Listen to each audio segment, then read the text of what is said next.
ശ്രീ മഹാഭാരതത്തിൽ മാർക്കണ്ഡേയ മഹർഷി പാണ്ഡവന്മാർക്ക് പലവിധം പൗരാണിക ചരിത്രം പറഞ്ഞു കൊടുക്കുന്നു.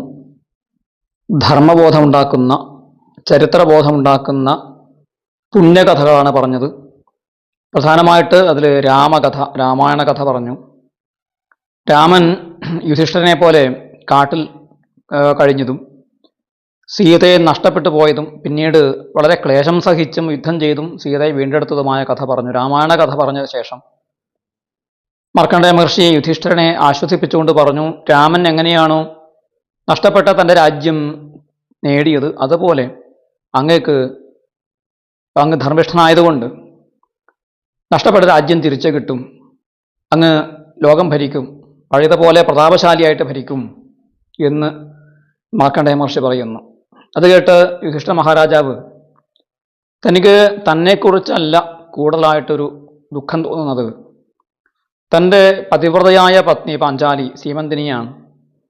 അവളാണ്, അവളുടെ തപശക്തി കൊണ്ട്, അവളുടെ ആർജവം കൊണ്ടാണ് വാസ്തവത്തിൽ ഞങ്ങൾ ഇന്ന് ജീവിച്ചിരിക്കുന്നത്. അടിമത്തത്തിൽ നിന്ന് ഞങ്ങളെ മോചിപ്പിച്ചത് വാസ്തവത്തിൽ പാഞ്ചാലിയായിരുന്നു എന്ന് സൂചിപ്പിക്കുന്നു. അങ്ങനെയുള്ള പാഞ്ചാലി അപഹരിക്കപ്പെട്ടു, ഈ കാട്ടിൽ വന്ന് ക്ലേശം സഹിച്ചു എന്നതിലുപരി ഒരു ദുഷ്ടനായ ആളിനാൽ അപഹരിക്കപ്പെട്ട് അങ്ങനെയുള്ള ക്ലേശം കൂടി സഹിക്കേണ്ടി വന്നു. അവൾ മഹതിയാണ്, പതിവ്രതയാണ്. അങ്ങക്ക് ഈ പാഞ്ചാലിയേക്കാൾ പതിവ്രതയായ മറ്റൊരു സ്ത്രീയെക്കുറിച്ച് അറിയാമോ എന്ന് ചോദിച്ചു. അപ്പോൾ അതൊരു കഥ പറയാനുള്ള സാഹചര്യം ഉണ്ടാക്കി. മാർക്കണ്ഡേയ മഹർഷി പറഞ്ഞു, കുലകാമിനിയായ കുലസ്ത്രീയായിട്ടുള്ള സാവിത്രി എന്ന ഒരു രാജകന്യകയുണ്ടായിരുന്നു, ഒരു രാജകുമാരി ഉണ്ടായിരുന്നു. അവൾ സ്വന്തം പാതിവ്രത്യം കൊണ്ട് മഹത്വം നേടിയവളാണ് എന്ന് പറഞ്ഞുകൊണ്ട് അദ്ദേഹം സാവിത്രിയുടെ ചരിതം പറയാൻ തുടങ്ങുന്നു. മദ്ര ദേശത്തെ രാജാവ്, മദ്ര രാജാവായിട്ടുള്ള അശ്വപതി എന്നു പേരുള്ള രാജാവ് എല്ലാ ഗുണങ്ങളും തികഞ്ഞ ആളായിരുന്നു. സർവഭൂതഹിതേരഥ, എല്ലാ ജീവജാലങ്ങളുടെയും ഹിതത്തിൽ രമിക്കുന്നവനായിരുന്നു. ദാനപതി, ദാനം ചെയ്യുന്നവനായിരുന്നു. ദക്ഷനായിരുന്നു, ഇന്ദ്രിയ നിഗ്രഹം ചെയ്തവനായിരുന്നു. ക്ഷമാവാനായിരുന്നു, സത്യവാക്ക് ആയിരുന്നു, ജിതേന്ദ്രിയനായിരുന്നു. പക്ഷെ ഒരു ദുഃഖം അദ്ദേഹത്തിനുണ്ടായത്, അദ്ദേഹം അനപത്യനായിരുന്നു, സന്താനങ്ങളില്ലായിരുന്നു എന്നുള്ളതാണ്. സന്താനങ്ങൾ ഉണ്ടാകാൻ വേണ്ടി അദ്ദേഹം കഠിനമായ ഒരു വ്രതമെടുത്തു. മിതാഹാരം കഴിച്ച് ഭക്ഷണത്തെ ചുരുക്കി ബ്രഹ്മചര്യത്തെ സ്വീകരിച്ചു, ഇന്ദ്രിയ നിഗ്രഹം ചെയ്തു. 1,00,000 തവണ, ശതസഹസ്രം തവണ, 1,00,000 തവണ അദ്ദേഹം സാവിത്രീ മന്ത്രം എന്ന് വെച്ചാൽ ഗായത്രിയുടെ മറ്റൊരു പേരാണ് സാവിത്രി. ഗായത്രി മന്ത്രം 24 അക്ഷരങ്ങളുള്ള ദിവ്യമായ മന്ത്രമാണ്. എല്ലാ മന്ത്രങ്ങളുടെയും മാതാവാണ്, വേദമാതാവാണ്. ആ ശ്രേഷ്ഠമായ ആ മന്ത്രത്തെ 1,00,000 തവണ നിത്യം ഉരുക്കഴിച്ചുകൊണ്ട് ആണ് അദ്ദേഹം തപസ് ചെയ്തത്, ആ വ്രതമെടുത്തത്. അതുപോലെ ഷഷ്ഠേ യഥാകാലേ ബഭൂവ മിതഭോജന, പകൽ സമയത്ത് ആറാമത്തെ യാമത്തിലാണ് അദ്ദേഹം അല്പം ഭക്ഷണം കഴിക്കുക. അങ്ങനെ ഒരു തവണ മാത്രം ഭക്ഷണം. പകൽ സമയത്തെ 6 ഭാഗിച്ചു കഴിഞ്ഞാൽ അതിൽ 6ാമത്തെ ഭാഗം, അതായത് ഏകദേശം ഒരു 4 മണിക്ക് ശേഷം ഉള്ള സമയം, വൈകുന്നേരത്തെ സമയത്ത് അല്പം മിതമായ ആഹാരം കഴിച്ചുകൊണ്ട് 18 വർഷമാണ് അദ്ദേഹം ഈ കഠിന വ്രതം സ്വീകരിച്ചത്. അങ്ങനെ ഈ വ്രതം അനുഷ്ഠിച്ചത് കൊണ്ട് സാവിത്രി എന്ന് പറയുന്ന ആ മന്ത്രത്തിൻ്റെ ദേവത, ആ മന്ത്രം തന്നെ ഒരു സുന്ദരിയായ സ്ത്രീ രൂപത്തിൽ, ദേവീ രൂപത്തിൽ അദ്ദേഹത്തിന് പ്രത്യക്ഷമായി. അഗ്നിഹോത്രം ചെയ്യുന്ന അദ്ദേഹത്തിൻ്റെ അഗ്നിയിലാണ് ഈ സാവിത്രി ദേവി പ്രത്യക്ഷമായതും. വളരെ സന്തോഷവതിയായിട്ട് അദ്ദേഹത്തോട് വരം വൃണീഷ്വ, അങ്ങ് എന്നോട് വരം ചോദിച്ചോളൂ, വരിച്ചോളൂ, അങ്ങ് ധർമ്മത്തിൽ നിന്നും പ്രമാദം കാണിക്കരുതേ എന്നും പറഞ്ഞു. അപ്പോൾ ധർമ്മത്തിൽ പ്രമാദം കാണിക്കാത്ത, ധർമ്മത്തിൽ അബദ്ധങ്ങൾ ചെയ്യാത്ത ആളുകൾക്ക് ഞാൻ വരം കൊടുക്കും എന്നായിരിക്കാം അതിൻ്റെ സൂചന. ഏതായാലും അശ്വപതി അതിന് മറുപടിയായിട്ട് പറഞ്ഞത്, ഞാൻ അപത്യാർത്ഥമായിട്ട്, അതായത് സന്താനങ്ങൾ ഉണ്ടാകാൻ വേണ്ടിയിട്ടാണ് ഭവതിയെ ഞാൻ ഉപാസന ചെയ്തത്. അത് ധർമ്മത്തിന് വിരുദ്ധമല്ല. അപത്യകാമം അല്ലെങ്കിൽ സന്താനങ്ങൾ വേണമെന്ന് ആഗ്രഹിക്കുന്നത് ധർമ്മവിരുദ്ധമല്ല. ധർമ്മേപ്സയ, ധർമ്മം ചെയ്യാനുള്ള ആഗ്രഹം കൊണ്ടാണ് ഞാൻ ഈ വ്രതമെടുത്തത്. സന്താനം പരമം ധർമ്മ ഇത്യാഹുർമാം ദ്വിജാതയ, ബ്രാഹ്മണാദികൾ പറഞ്ഞിട്ടുള്ളത് സന്താനം പരമധർമ്മമാണ്, സന്താനങ്ങൾ ഉണ്ടാവുക എന്ന് പറയുന്നത് വലിയ ധർമ്മമാണ് എന്ന് മഹാത്മാക്കളൊക്കെ പറഞ്ഞിട്ടുണ്ട്. അതുകൊണ്ടാണ് ഞാൻ ഈ വരം ചോദിക്കുന്നത് എന്ന് പറഞ്ഞു. അപ്പോൾ സാവിത്രി ദേവി പറഞ്ഞു, മുമ്പേ തന്നെ അങ്ങക്ക് പുത്രന്മാരുണ്ടാകാൻ വേണ്ടി സ്വയംഭൂവായിരിക്കുന്ന സാക്ഷാൽ ബ്രഹ്മാവുമായിട്ട് ഞാൻ സംസാരിച്ചിരുന്നു, ആശയം പറഞ്ഞിരുന്നു. അദ്ദേഹത്തിൻ്റെ ചില നിർദ്ദേശങ്ങളുണ്ട്, അത് ഇപ്പോൾ ഞാൻ വെളിപ്പെടുത്തുന്നില്ല. ഏതായാലും അങ്ങക്ക് പെട്ടെന്നുണ്ടാകുന്ന ഒരു അനുഗ്രഹം, അങ്ങക്ക് ഒരു കന്യക ജനിക്കും, ഒരു പെൺകുട്ടി ജനിക്കും. ഇദ്ദേഹത്തിന് ആൺമക്കൾ ഉണ്ടാകണം എന്നുള്ള ആഗ്രഹമുണ്ട്, അത് ദേവിക്ക് അറിയാം. അത് അദ്ദേഹം പറയുന്നതിന് മുമ്പേ ദേവി കടന്നു പറയുകയാണ്, കൂടുതലൊന്നും ഇങ്ങോട്ട് പറയരുത്, ഇങ്ങോട്ടൊന്നും ചോദിക്കരുത്. ഉത്തരം ച നതേ കിഞ്ചിത് വ്യാഹർത്തവ്യം കഥഞ്ചന എന്ന് വെച്ചാൽ ദേവഗുപ്തം ആയിട്ടുള്ള ഒരുപാട് കാര്യങ്ങളുണ്ട്, ദേവന്മാർ മാത്രം അറിയുന്ന കാര്യങ്ങളുണ്ട്. മനുഷ്യർ അത് ചോദിച്ചറിയേണ്ട കാര്യമില്ല. അങ്ങനത്തെ ആഗ്രഹങ്ങളൊക്കെ സാധിക്കും. പക്ഷേ ഇപ്പോൾ ഒരു കന്യക ഉണ്ടാകും, അതുകൊണ്ട് തൃപ്തിപ്പെടുക, ബാക്കി കാര്യങ്ങളും എല്ലാം വന്നുകൊള്ളും എന്ന സൂചനയോട് കൂടിയിട്ടാണ് ദേവി ഇങ്ങനെ പറഞ്ഞത്. അപ്പോൾ ധർമ്മിഷ്ഠനായ രാജാവ് ദേവിയുടെ ആ വാക്കിനെ സമ്മതിച്ചുകൊണ്ട് ദേവി അന്തർധാനം ചെയ്തു. കുറച്ചു കാലം കഴിഞ്ഞു അദ്ദേഹത്തിൻ്റെ അനേക പത്നിമാരിൽ മൂത്തവളായ ആദ്യ ഭാര്യയായ ധർമ്മചാരിണിയായ അദ്ദേഹത്തിൻ്റെ ആ ജ്യേഷ്ഠ ഭാര്യയ്ക്ക് ഗർഭമുണ്ടായി. മാളവ രാജ്യത്തെ കുമാരിയായിരുന്നു ആ സ്ത്രീ, അതുകൊണ്ട് മാളവി എന്ന് പറഞ്ഞിരിക്കുന്നു. ആ മാളവി എന്ന തൻ്റെ പത്നിയിൽ അതിസുന്ദരിയായ ഒരു കന്യക ജനിച്ചു. സാവിത്രി ദേവിയുടെ അനുഗ്രഹം കൊണ്ട് ജനിച്ചതവളായതുകൊണ്ട് ആ കന്യകക്ക് സാവിത്രി എന്ന് തന്നെ പേരിട്ടു. ലക്ഷ്മീ വിഗ്രഹം പോലെ, മഹാലക്ഷ്മി വിഗ്രഹം പോലെ അവൾ അതീവ ശ്രീയോട് കൂടിയിട്ടുള്ളവളായിരുന്നു, ലക്ഷണമൊത്തവളായിരുന്നു, സുന്ദരിയായിരുന്നു, എല്ലാ ഗുണങ്ങളും തികഞ്ഞവളായിരുന്നു. പെട്ടെന്ന് വളർന്നു വന്നു യൗവനസ്ഥയായി. യൗവനം വന്ന സമയത്ത് സാധാരണ രീതിയിൽ ഒരു അച്ഛനുണ്ടാകുന്ന എല്ലാ വേവലാതിയും അശ്വപതിക്കുണ്ടായി. എന്താണ് കാരണം? ന കശ്ചിത് വരയാമാസ തേജസാ പ്രതിപാദിത. അവളെ ആരും വിവാഹം ചെയ്യാൻ വേണ്ടി വന്നില്ല. കാരണം അവളുടെ തേജസ്സാണ് കാരണം. സാവിത്രി എന്ന് പറയും സവിതാവിൻ്റെ അംശമായിട്ട് ദേവതയാണ് സാവിത്രി. സൂര്യനെ പോലെ തേജസ്സുള്ള ഈ മകളെ, ഇത്രയും തേജസ്സുള്ള ഒരു പെൺകുട്ടിയെ ആരാണ് വിവാഹം ചെയ്യുക? അവൾ എനിക്ക് ചേർന്നവളല്ല എന്ന തോന്നലിൽ ആരും തന്നെ അവളെ ഭരിക്കാൻ തയ്യാറായില്ല, വിവാഹം ചെയ്യാൻ വന്നില്ല. അപ്പോൾ ഒരിക്കൽ സാവിത്രി ഉപവാസം മുതലായിട്ടുള്ള വ്രതങ്ങളൊക്കെ എടുത്തുകൊണ്ട് ദീർഘകാലം ശിരസ്നാനം ചെയ്ത് അഗ്നിഹോത്രത്തിൽ നെയ്യും മറ്റും മന്ത്രം ചൊല്ലി ആഹുതി ചെയ്ത് ആ വ്രതപൂർത്തി വന്ന ശേഷം തൻ്റെ അച്ഛൻ്റെ അടുത്തേക്ക് വന്നു. അപ്പോൾ കൂടുതലായിട്ട് തൻ്റെ മകളുടെ ആ തേജസ് അങ്ങനെ ജ്വലിക്കുന്നതായിട്ട് തോന്നി. അവളുടെ ആ സൗന്ദര്യവും അവളുടെ ആ ശ്രീയും കുലീനതയൊക്കെ കണ്ടിട്ട് രാജാവ് വളരെ സ്നേഹത്തോടു കൂടിയും അതോടൊപ്പം തന്നെ ദുഃഖത്തോടു കൂടിയിട്ടും മകളോട് പറഞ്ഞു, മോളെ, ഞാൻ എന്ത് ചെയ്യാനാണ്? നിന്നെ ആരും വരിക്കാൻ വേണ്ടി വരുന്നില്ല. അതുകൊണ്ട് മോളെ, നീ ഒരു കാര്യം ചെയ്യൂ, നീ തന്നെ നിന്റെ വരനെ അന്വേഷിക്കാൻ ശ്രമിക്കുക, നീ പുറപ്പെട്ടു പോവുക. എന്നിട്ട് നിനക്ക് അനുയോജ്യനായ വരനെ കണ്ടെത്തിയിട്ട് നീ എന്നോട് പറഞ്ഞാൽ നിന്റെ ഇഷ്ടം പോലെ ഞാൻ നിന്റെ വിവാഹം നടത്തിച്ചു തരാം എന്ന് പറഞ്ഞു. അങ്ങനെ സാവിത്രിയെ സാധാരണ രീതിയിലുള്ള സ്വയംവരമല്ല, രാജകുമാരി തനിക്ക് പറ്റിയ വരനെ അന്വേഷിച്ചുകൊണ്ട് ലോകസഞ്ചാരം ചെയ്യുകയാണ്. കൂടെ വൃദ്ധന്മാരായിട്ടുള്ള അമാത്യന്മാർ, മന്ത്രിമാർ അവരൊക്കെ അയച്ചു. അച്ഛൻ്റെ കാല് വണങ്ങി സാവിത്രി അങ്ങനെ യാത്ര പുറപ്പെട്ടു. പക്ഷേ വിഭവസമൃദ്ധമായ രാജ്യങ്ങളിലും കൊട്ടാരങ്ങളിലുമല്ല സാവിത്രി സഞ്ചരിച്ചത്. രാജഋഷിമാർ തപസ് ചെയ്യുന്നതായ തപോവനങ്ങളിലും തീർത്ഥാടന കേന്ദ്രങ്ങളിലുമാണ് സാവിത്രി ഈ മന്ത്രിമാരോടൊപ്പം സഞ്ചരിച്ചത്. അവിടെയൊക്കെ ചെന്ന് മഹാബ്രാഹ്മണർക്ക് ധനം ദാനം ചെയ്തു, പുണ്യം നേടി, അവരുടെ അനുഗ്രഹം നേടി. അങ്ങനെ കാട്ടിൽ സഞ്ചരിച്ച സാവിത്രി അശ്വപതി എന്ന് പറയുന്ന ദ്യുമത്സേനൻ എന്ന് പറയുന്ന രാജാവിൻ്റെ സമീപത്തെത്തുകയാണ്. ഈ സാവിത്രി ഇങ്ങനെ തീർത്ഥങ്ങളിലൊക്കെ യാത്ര ചെയ്തുകൊണ്ടിരിക്കെ നമ്മുടെ മാതൃ രാജാവായിട്ടുള്ള അശ്വപതിയുടെ കൊട്ടാരത്തിൽ നാരദ മഹർഷി വന്നു ചേർന്നു. നാരദ മഹർഷി അദ്ദേഹത്തോട് പല കഥകളും പറഞ്ഞുകൊണ്ടിരിക്കുകയാണ്. സാവിത്രി തൻ്റെ യാത്ര കഴിഞ്ഞ് തിരിച്ച് കൊട്ടാരത്തേക്ക് എഴുന്നള്ളുന്നത്. അപ്പോൾ സാവിത്രിയെ കണ്ടിട്ട് നാരദ മഹർഷിയെ ഗൂഢമായി ചിരിച്ചുകൊണ്ട് അശ്വപതിയോട് പറഞ്ഞു, രാജാവേ, അങ്ങയുടെ മകള് പ്രായപൂർത്തിയായല്ലോ, എന്താണ് വിവാഹ കാര്യങ്ങളൊന്നും, കല്യാണത്തിൻ്റെ കാര്യമൊന്നും എന്താ തീരുമാനിക്കാത്തത്, എന്താ ആർക്കും വിവാഹം ചെയ്ത് അയക്കാത്തത് എന്ന് പറഞ്ഞപ്പോൾ രാജാവ് മഹർഷിയോട് പറഞ്ഞു, മഹർഷേ, അവളെ അനുയോജ്യനായ വരനെ കണ്ടെത്താൻ വേണ്ടിയിട്ടാണ് ഞാൻ പറഞ്ഞയച്ചത്. അവൾ ആ കാര്യം പൂർത്തിയാക്കിയിട്ട് ഇപ്പോൾ മടങ്ങി വന്നു എന്നാണ് ഞാൻ വിചാരിക്കുന്നത്. ആരെയാണ് അവൾ വരിക്കാൻ പോകുന്നത് എന്ന കാര്യം അവൾ തന്നെ അങ്ങയുടെ മുന്നിൽ വെച്ച് എന്നോട് പറയട്ടെ എന്ന് പറഞ്ഞു. അപ്പോൾ സാവിത്രി അച്ഛൻ്റെ അടുത്ത് വന്ന് പറഞ്ഞു, അച്ഛാ, ശാല്വരാജാക്കന്മാരിൽ ശാല്യവംശത്തിൽപ്പെട്ട രാജാക്കന്മാരിൽ പ്രമുഖനായിട്ടുള്ള ധർമാത്മാവായിട്ടുള്ള ദ്യുമത്സേനൻ എന്ന് പറയുന്ന ഒരു രാജാവിനെ ഞാൻ കണ്ടു. അദ്ദേഹം പിന്നീട് എന്താ, ഈ രാജ്യം കുറേ കാലം ഭരിച്ചു, ധർമ്മമനുസരിച്ച് ഭരിച്ചു. പിന്നീട് അദ്ദേഹത്തിന് കണ്ണിന് കാഴ്ച നഷ്ടപ്പെട്ടു പോയി. അദ്ദേഹത്തിന് ഒരു മകനുണ്ടായി, ചെറിയ കുട്ടി. ആ മകൻ ചെറിയ കുട്ടിയായിരിക്കുമ്പോഴാണ് അച്ഛനായ ദ്യുമത്സേനൻ്റെ കാഴ്ച നഷ്ടപ്പെട്ടതും മുമ്പ് ശത്രുവായിരുന്ന ഒരു രാജാവ് ഇദ്ദേഹത്തെ ആക്രമിച്ച് ഈ ഒരു അവസരം ഉപയോഗിച്ചുകൊണ്ട് ദുരുപയോഗം ചെയ്ത് ഈ ശത്രു ഒന്ന് ആക്രമിച്ച് രാജ്യം കീഴടക്കുകയും അദ്ദേഹം ഭ്രഷ്ടനാവുകയും ചെയ്തു. അങ്ങനെ കുട്ടിയെ ബാലനായിട്ടുള്ള തൻ്റെ മകനെയും ഭാര്യയെയും കൂട്ടി അദ്ദേഹം കാട്ടിലേക്ക് പോയി. കാട്ടിൽ അദ്ദേഹം തീവ്രമായി തപസ് ചെയ്തുകൊണ്ടിരിക്കുകയായിരുന്നു. അദ്ദേഹത്തിൻ്റെ മകൻ സത്യവാൻ ആ കാട്ടിൽ തന്നെ വളർന്നു വന്ന് ഇപ്പോൾ യുവാവായിരിക്കുന്നു. അദ്ദേഹത്തെയാണ് ഞാൻ കണ്ടെത്തിയിരിക്കുന്നത്. അദ്ദേഹം എനിക്ക് അനുയോജ്യനാണ്, അനുരൂപനാണ്. ഞാൻ അദ്ദേഹത്തെ മനസ്സുകൊണ്ട് വരിച്ചു കഴിഞ്ഞു. അതുകൊണ്ട് അദ്ദേഹത്തെയാണ് ഞാൻ വിവാഹം ചെയ്യാൻ ആഗ്രഹിക്കുന്നത് എന്ന് പറഞ്ഞു. ഇത് കേട്ടപ്പോൾ രാജാവിന് തൽക്കാലം സന്തോഷമായെങ്കിലും നാരദ മഹർഷി പറഞ്ഞു, അഹോ കഷ്ടം എന്ന് പറഞ്ഞു.